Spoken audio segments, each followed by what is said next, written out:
দেখো আজকে না খুব ভালো ভেন্ডি পেয়েছি। এখন তো ভেন্ডি শেষের মুখে চলে যাচ্ছে, গরমের সবজি।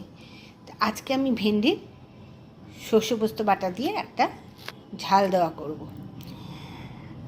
আমি ভেন্ডি ধুয়ে কাটি, আমার মনে হয় তোমরা সবাই তাই করো, কারণ ভেন্ডি কিন্তু ধুয়েই কাটতে হয়, না তো ওর ওই ন্যাড়পেড়ে ভাবটা রয়ে যায়।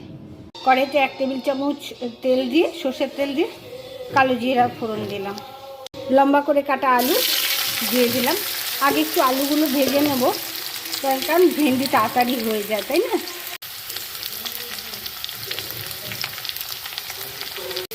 একটুখানি নুন ছড়িয়ে ভাজবো। নুন দেওয়ার সময় এটা খেয়াল রাখতে হবে, আমি কিন্তু সর্ষে পোস্ত বাটার সময় সামান্য নুন দিয়ে বেটেছিলাম, কারণ সর্ষের কিচকুটে ভাবটা তাহলে চলে যায়। আলু আধ ভাজা হয়ে গেছে, এবার আমি ভেন্ডিগুলো দিয়ে দেবো,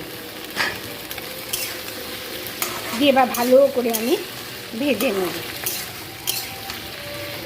তাহলে কি হয় না, ভেন্ডির যে একটা ল্যাপেরে ভাব থাকে না, নাল না, সেটা হয় না।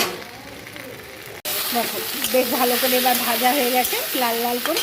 এবার আমি সর্ষে পোস্ত বাটাটা এর মধ্যে দিয়ে দেবো। মোটামুটি 1 টেবিল চামচ কি 1.5 টেবিল চামচ দিলেই যথেষ্ট।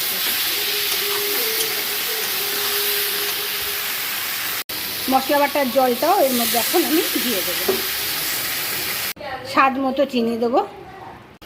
দেখো আমার রান্না শেষ হয়ে গেল। এরকম শুকনো শুকনো করে নামাবো।